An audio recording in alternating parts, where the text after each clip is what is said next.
તમે અગર આવશો, કારણ કે હું પ્રતિક ગાંધીને પણ કહેતો હોઉં છું ઘણી વખત કે because after scam 92 he got busy in Bollywood and Indian cinema and other cinema and all of that.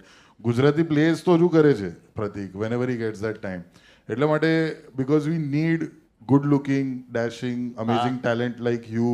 એટલે તમારી તો અહીંયા નજીકથી આ જે ધાર દેખાઈ રહી છે ને, મેં દાઢીથી કરું છું તોય અહીંયા બને છે.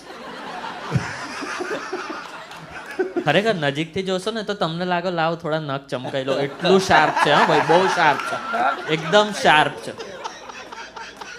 ખરેખર તમે બહુ ફિટ છો. આંકલન સારું થયું છે. નખ ચમકાવવા માટે માનવનો એટલે મને શાર્પમાં પહેલું મગજમાં ખબર નહીં કેમ નખ જ આવે. હું ડુંગળી કે એના પર જઈ શકતો, પણ મને પહેલો થોટ આ જ આવ્યો.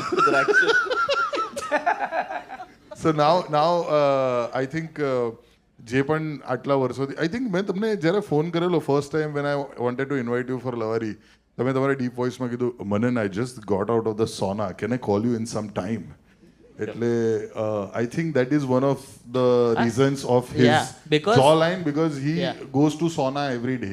ના, બટ એ પણ રીઝન છે ને મનનભાઈ, એ જે કોલ થાય છે તો એ ત્યાં વર્કઆઉટ કરતા ને આપણે અહીંયા સેવપુરી ખાતા ખાતા કરીએ તો આપણે અહીંયા જ હારી જઈએ. એ લોકો સોનામાં જ, આપણે સોની સેવપુરી ખાતા હોઈએ. એમ તો આપણું બાથરૂમ સોના જ બની જાય છે. અડધો કલાક સુધી આપણે બેઠા હોઈએ છીએ બાથરૂમમાં પંખા વગર. બહુ કેલરી બર્ન થયેલા પછી છે ને ઊભા બી ના થવાય, અવાજ ઊભા થવાય. હા, એ એક પગ ધ્રુજારી થઈ જાય, ખાલી ચડી જાય તો બહુ ખતરનાક હોય છે. ઓ ભાઈ.